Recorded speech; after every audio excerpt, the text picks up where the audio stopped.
जहां कोई सहायक नहीं होगा वहां हरि आपको दिखाई देंगे, देख लेना। बिगड़ी ऐसे क्षण में बन जाती है, ऐसा लगता है गला कटा तो वो तलवार गले तक आएगी, हार बनकर सुगंधित फूल बन जाएगी, पर गले तक आने आने तक तुम्हारी निष्ठा देखी जाएगी। नहीं नहीं, बस मेरे हरि का यही विधान, वो आते आते हार बन जाएगी, वो तलवार तुम्हारा गला नहीं काट पाएगी, क्योंकि गले में हरि नाम चल रहा है। मान लो हमारी महालक्ष्मी चरण चापती रहती, क्या चाहिए तुम्हें, क्या चाहिए? आप सच्ची मानिए, क्या मतलब कितनी मलिनता छा गई है। हम इसको मार देंगे तो 2 लाख रुपए मिल जाएंगे, ये कर देंगे तो, अरे भैया अगर तू हरि नाम जपेगा तो इसकी कीमत नहीं है, कीमत नहीं, अमूल्य वस्तु है। इसके ब्याज में तू कुबेर बन सकता है, मूल्य तो कभी खत्म होता ही नहीं है, ब्याज में तू ब्रह्मा बन सकता है। बनना तो चाहे, भक्तजन तो कहते हैं नहीं चाहिए मुझे ब्रह्मा का पद, परमेष्ठी पद, नहीं चाहिए सम्राट पद, नहीं चाहिए योग की सिद्धियां, मुझे प्रभु आपकी दास्ता चाहिए। ये बात कितना महासुख होगा उस भक्त को जो इन बातों को कह रहा है, नहीं चाहिए मुझे मोक्ष सुख नहीं चाहिए। वो ऐसे थोड़ी कह रहा है, श्रद्धा से नहीं कह रहा, अनुभूति से कह रहा है, मुझे नहीं चाहिए ये सब, इनमें वो सुख नहीं है जो आपके चरणों के समीप रहने में सुख है। नहीं सत्संग भजन नहीं हरि को, श्रवण न राम कथा अनुरागी, सुत बित दार भवन ममता निसि सोवत अति न कबहु मति जागी। अरे तेरी बुद्धि सो रही है, जगा दे। पुत्र में, रुपया में, स्त्री में, मकान में, इसमें सबकी ममता होती है, सबकी, जितने सृष्टि में पैदा हुए, केवल सत्संगी की नहीं होती। जो असली सत्संगी है उसकी ममता प्रभु के चरणों में होती है, क्योंकि वो जानता है सब रूपों में प्रभु ही है, ये सब पसारा प्रभु का ही है, इसलिए ममता उसकी प्रभु के चरण। एक अहमता ममता ये जग में है दुख जाई, ये जब श्री जी की ओर लगे तो होत परम। जाग जा, बिना जागे दुख दूर नहीं हो सकता। जैसे स्वप्न में हम देख रहे हैं कि समुद्र में डूब रहे हैं, अब जागृत में आसपास सैकड़ों नाव लगा दें तो बच जाएगा क्या वो? क्योंकि वो तो सो रहा है और वो स्वप्न में देख रहा है। अब हम नाना प्रकार के तैराकों को बाहर तैनात रखें तो उसको कोई सुख मिलेगा क्या? क्योंकि वो स्वप्न में, उसको अगर सुखी करना है तो एक ही उपाय, जगा दे। जगा दो तो ना समुद्र रह गया ना डूबना रह गया। ऐसे ही संसार में मोह से ऐसे ग्रसित जीव हैं, भाई इतना ही सुखचार है, और उसी स्वप्न में वो दुख से निवृत्त होना चाहते हैं। अब हम बाहर से उनकी कामनाओं की पूर्ति करने वाली बात करें तो क्या वो सुखी हो जाएंगे क्या? इसीलिए कोई साधु जो भगवत मार्ग का पथिक है वो कभी सपोर्ट नहीं करेगा जाओ ऐसा, वो जाओ ऐसा ही है जैसे उस स्वप्न में समुद्र में डूब रहा है, बाहर से हम जल जहाज नाव तैराक सब लगा रहे हैं, लेकिन वो नहीं सुखी होगा, क्योंकि उसके सुख का कारण तब बनेगा जब स्वप्न हटे। स्वप्न तब हटेगा जब वो जागे। जो सपने सिर काटे कोई, बिन जागे दुख दूर न होई, तो उसको जगा दो। साधुजन क्या करते हैं? जगा देते हैं उसको। जागो, कहां मोह निशा सब सो निहारा, देखे स्वपन अनेक प्रकारा, यही जग जामिन जागे जोगी। योग भगवान से जो तुमने वियोग कर रखा है, तुम जगो। जे ही जगोगे तो जे ही जाने जग जाए हेराई, जागे जथा स्वपन भ्रम जाई। कोई नहीं है यहां। एक कल श्लोक, मत्तः परतरम नान्यत किंचिदस्ति धनंजय, मेरे सिवा कोई नहीं। ये कब पता चलेगा? जागने पर। तो हमें ये बहुत कुछ दिखाई दे रहा है, स्वप्न है। उमा कहूं मैं अनुभव अपना, सत हरि भजन जगत सब सपना। तो बोले तुलसीदास हरि नाम सुधा तजी, सठ हठ पियत विषय विष मांगी। अगर कहीं संतों के पास भी गए तो क्या मांग रहे हैं? हठ करके विषय विष मांग रहे हैं। वो आत्मदेव नाम के एक ब्राह्मण थे, सब कुछ समृद्धि थी, संतान थी नहीं, बड़े दुखी गृहस्थी में। हमारा कुल चलाने वाला होना चाहिए। बड़ा भ्रम बैठा हुआ है, हमारा कुल चलाने वाला नहीं, तो सब बेकार, जीवन ही बेकार हो गया। बिना गुरु के यदि शास्त्र पढ़ोगे ना तो भ्रमित हो जाओगे। स्पष्ट लिखा, पुत नाम के नरक की उसको प्राप्ति होती जिसके संतान नहीं होती। अब तो गृहस्थ में बेचारा पड़े परेशान, उन्होंने सोचा इससे अच्छा है आत्महत्या कर लें। बहुत संतों के पास जाकर के यज्ञ करके सब अपनी कामनाओं की पूर्ति चाहते, दान पुण्य दे करके। उसने भी जितना उपाय हुआ किया, नहीं हुई संतान। मरने के लिए वो जंगल में, उधर से एक सन्यासी जी आ रहे थे, देखा साधु तो ब्राह्मण तो थे, उठे प्रणाम किया, देखा उनको उदास क्यों हो। उनका महाराज उदास ही नहीं, मैं तो आत्महत्या करने आया हूं यहाँ जंगल में। अरे ये तो महापाप है, आत्महत्या तो बड़ी दुर्गति का कारण है। बोले महाराज अगर आप बचाना चाहते हो तो आप कृपा करो। क्या क्या चाहते हो? बोले हमारे पास सब कुछ है, बेटा नहीं, बेटा नहीं दोगे तो हमारा जीवन बेकार। तो उन्होंने अंतर्दृष्टि से देखा और कहा 7 जन्म तक तेरे पुत्र नहीं भाग्य में तेरे लिखा है। तो उसने कहा फिर तो अभी मरते हैं, आत्महत्या करते, हम 7 जन्म की बात, हम 7 दिन नहीं जिएंगे, हमें पुत्र चाहिए। संत का दयालु। देखो जिनके पास तपस्या और भजन का धन होता है, जब भगवान अधीन है तो कुछ भी कर सकते हो, कुछ भी कर सकते हैं। प्रारब्ध मिटाना कोई बड़ी बात नहीं। प्रारब्ध जानते, कोई देवता थोड़ी है, तुम्हारा पीछे का किया हुआ कर्म है। और इधर जोर का भजन है, भजन के प्रभाव से कर्म को नष्ट करने में देर थोड़ी लगती है। ये तो अच्छे शुभ कर्म करो तो तुम्हारा प्रारब्ध बदल जाएगा। भजन का प्रयोग प्रारब्ध बदलने के लिए थोड़ी है। पर वो ऐसा हट किए तो उनका देखो, हट करने से लाभ नहीं मिलता है। उनका हमें उपदेश नहीं, हमें पुत्र चाहिए। अगर आप भगवत प्रेरित होकर यहां आए हो तो आप हमें। तो उन्होंने तपस्या के बल से फल की रचना की और कहा जाओ अपनी पत्नी को ये फल पवा दो और इससे निश्चित पुत्र होगा। बहुत प्रसन्न, अब कामना पूर्ण थी तो देख लो प्रभाव, देखो कामना का। प्रसन्न हुए आए, धुंधुली नाम था उनकी पत्नी, नाम भी बहुत बढ़िया था, धुंधुली। वो कहा कि देखो ये फल खा लो, तुम्हारी संतान हो जाएगी। बहुत मीठी बात बोलती थी, मृदुभाषी, कपट हृदय, अलग अलग क्षेत्र होता है, हृदय कपट और मुख में मीठी बात। बहुत संभल के व्यवहार करना चाहिए ऐसे लोगों से। मधुरिया बानी, मीठी, क्या मृदुभाषा। नहीं प्रीतम, आप चिंता मत करो, फल ऐसे थोड़ी खाया जाता है, नहा धो के पवित्र होके फिर। हाँ उनका ये बात, तो आप अपने काम में लगो, हम पा लेंगे ऐसा। अब आपको विश्वास है ना? बोले विश्वास तो है, इसमें क्या विश्वास, आप भी तो चाहती ना पुत्र हो। बोले हाँ। वो जो ही गए सो अपनी बहन को बुलाया और कहा सुनो, अभी तो हम 4-5 रोटी कढ़ी चावल सब पा लेते हैं, पूड़ी खीर पुआ। गर्भ रहेगा तो पेट तो उसी से भरा रहेगा, तो हमारा भोजन रुक जाएगा। बोले हाँ ये तो बात है। जब पेट बढ़ेगा, अगर घर में आग लग गई तो फिर हम भाग नहीं पाएंगे, तो हम जल जाएंगे। ये निगेटिव सोच वाले लेते।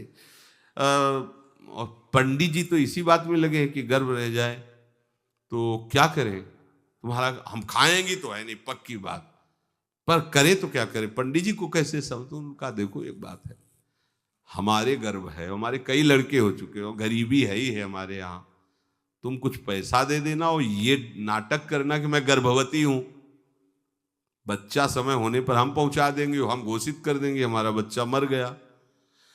तो पंडित जी को तुम नाटक में बताते रहना कि गर्भ है, बच्चा हो जाए। पंडित जी कह देना बच्चा हो गया है, तो बोले दूध पिलाने की समस्या आएगी। तो बोले ये तुम कह देना कि पहला पहला बच्चा है, हमारे वक्षा स्थल में दूध नहीं, हमारी बहन का था तो मर गया बच्चा, तो उनको बुला लेती तो बात बन जाएगी, बढ़िया बात हो गई।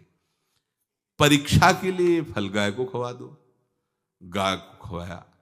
ठीक समय पर गोकर्ण जी प्रकट हुए, दिव्य तेजोमय बालक, कान केवल वो गाय के, बड़े ही विद्वान और भगवत भक्त संत के द्वारा। कहा था 7 जन्म तुम्हारे भाग्य में, बच्चा नहीं तो नहीं है। देखा गाय के हो गोकर्ण जी प्रकट हुए। उधर उनके जो बच्चा पैदा हुआ वैसे ही नाटक के द्वारा पहुंचा दिया गया, वैसे ही पूरा जैसा पहले पक्का हुआ। अब उसने कहा कि हमारे तो स्तनों में दूध नहीं, हम अपनी बहन को बुला लें, उनका बच्चा मर गया। हाँ हाँ, हमारा बच्चा स्वस्थ होना, आप बुला लो, उसको हम धन भी देंगे, वो हमारे बच्चे की सेवा कर। अपने नाम से जोड़ करके उसका नाम रखा धुंधकारी, धुंधुली और धुंधकारी, अज्ञान का साक्षात स्वरूप। और जैसे ही वो अवस्था बढ़ती गई तो उसके पापाचरण बढ़ना शुरू हुए। बच्चों के साथ खेलता, खेलते हुए बच्चों को उठा लेता और कुएं में डाल देता, मतलब घोर अत्याचार। गोकर्ण जी हर समय भजन साधन शास्त्र स्वाध्याय। जब और बड़ा हुआ तो माता जी को अपने डंडों से रोज पूजन करता, पिताजी को गाली लात थप्पड़। पिताजी तो रो पड़े।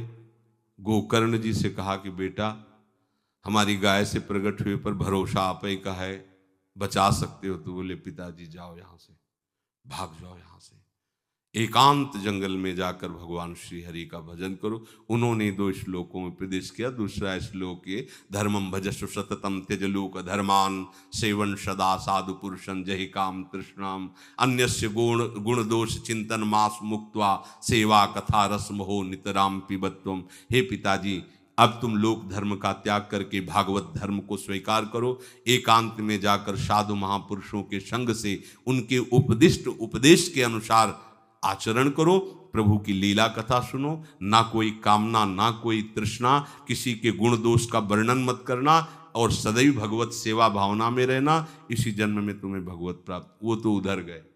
इतनी पिटाई की उसने माँ की, माँ कुएं में गिरकर आत्महत्या कर ली।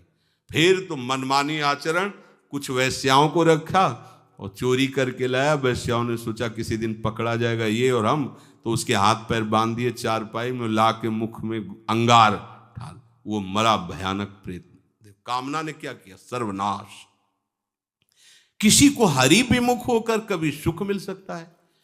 आप संतों के पास जाइए, अपनी कामना रखिए। हम ये नहीं कहते कि कामना तुम त्याग पाओगे, कामना रखिए, भगवान के पास जाइए, अपनी कामना रखिए, क्योंकि आप कामना से युक्त हैं। पर छूट इतनी दे दीजिए कि जिसमें हमारा मंगल हो वो करना। जैसे नारद जी भगवान से अपनी कामना रखते हैं कि हमारा ब्याह करवा दीजिए, और बाद में एक छूट दे देते हैं कि जेहि विधि होए नाथ हित मोरा।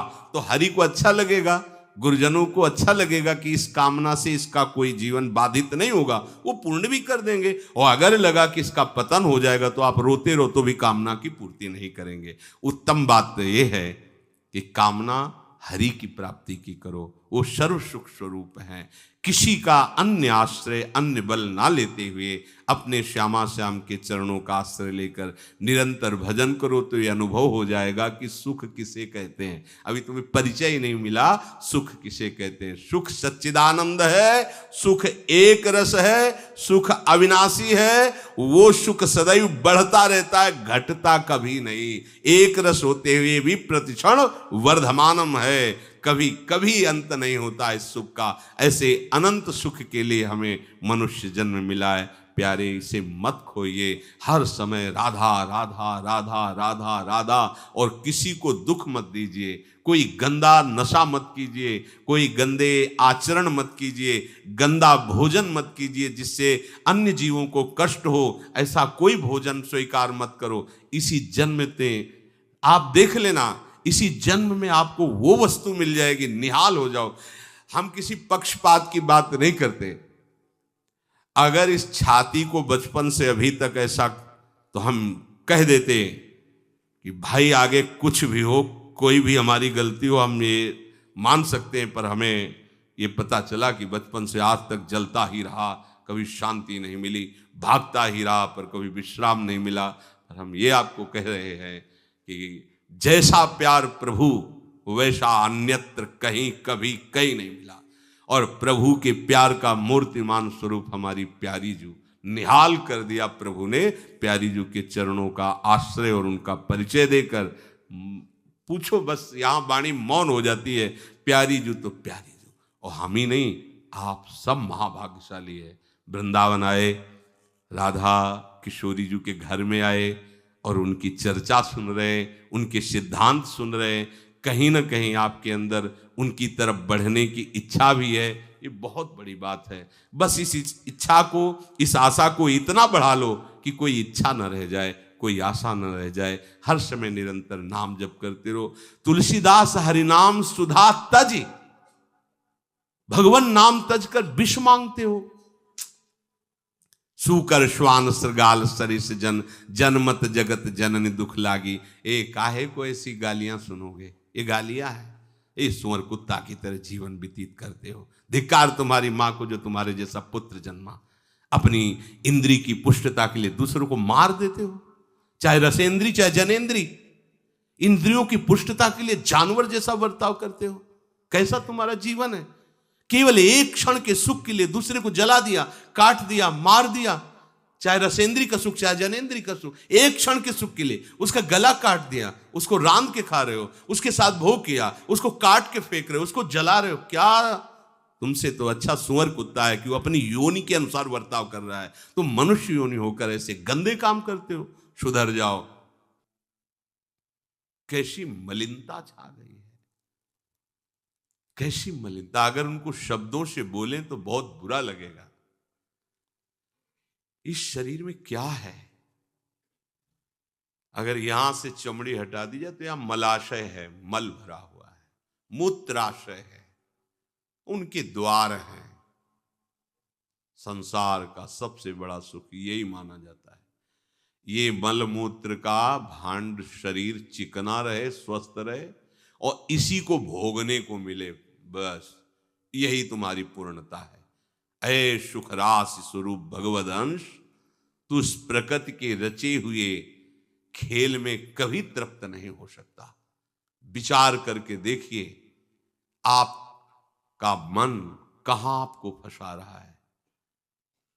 मल है तो मल द्वार है, मूत्राश्रय है तो मूत्र द्वार है। शरीर में कौन सी खास बात है। पूरा जीवन इस शरीर का केवल नाना प्रकार से भोग करना। रसेंद्री अपनी तरफ, घ्राणेंद्री, नेत्रेंद्री परेशान है। इसमें खास बात कौन सी है जिसमें तुम्हें तृप्ति लग रही है। कौन सी खास बात।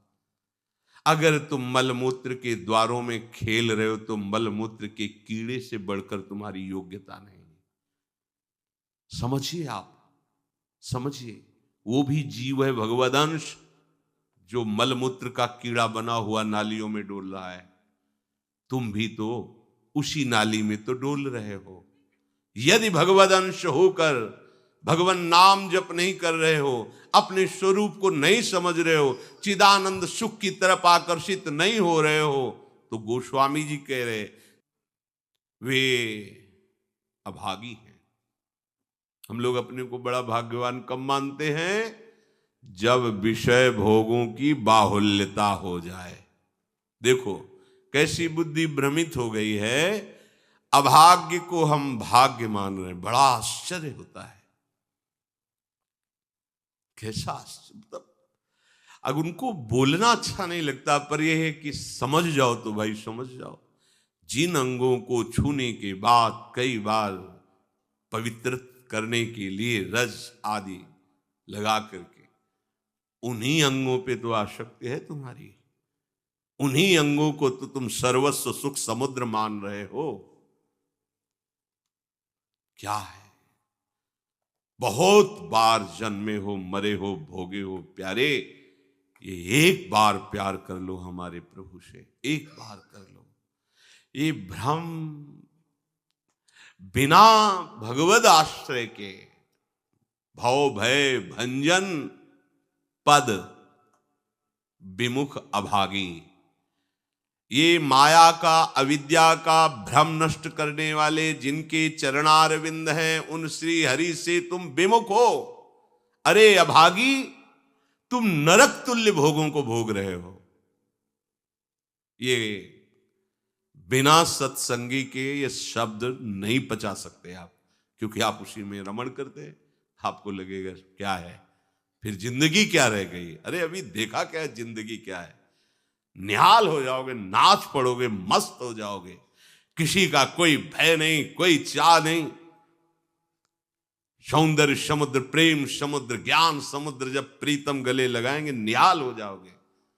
पर चाह तो है मलमूत्र के शरीर को गले लगाने की, चाह है इसी को ये स्वस्थ रहे, खूब विषयों को भोगूं।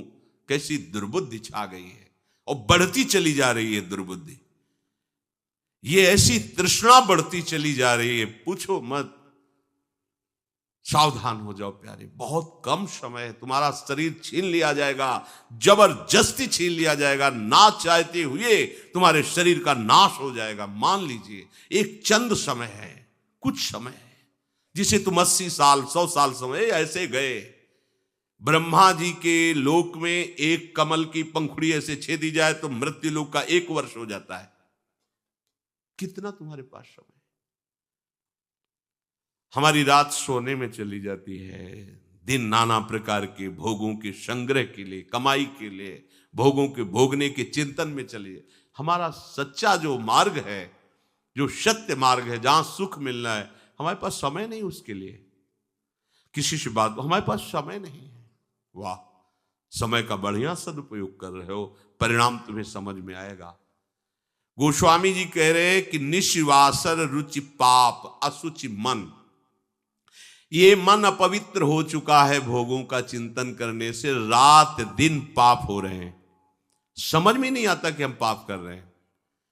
एक सेकंड में हमारे मन की वृत्ति दूसरे के दुख को दुख नहीं समझती, उसे दुख देकर सुख भोगने के लिए आज्ञा दे देती है, करो। बस जितनी सुंदरता संसार में उसके सबके मैं भोगता बन जाऊं। मलिन मन, यहां कुछ सुंदर है क्या? अगर एक दिन 10-20 बार सोच हो जाए, ऐसी दवा खवा दो, फिर उसी के देखो चेहरे की कांति कैसी हो जाएगी। अगर 2-3 दिन हालत चलती रही, देखने लायक नहीं रह जाएगा चेहरा। इसको तुम कुछ खास समझते हो? पानी का बुलबुला फूटने में देर नहीं लगती, पर तुम कमा क्या रहे हो? एक कर्म भूमि है, तुम यहां आए हो अच्छे कर्म करने के लिए, प्रभु की प्राप्ति के लिए, महासुख प्राप्ति के लिए।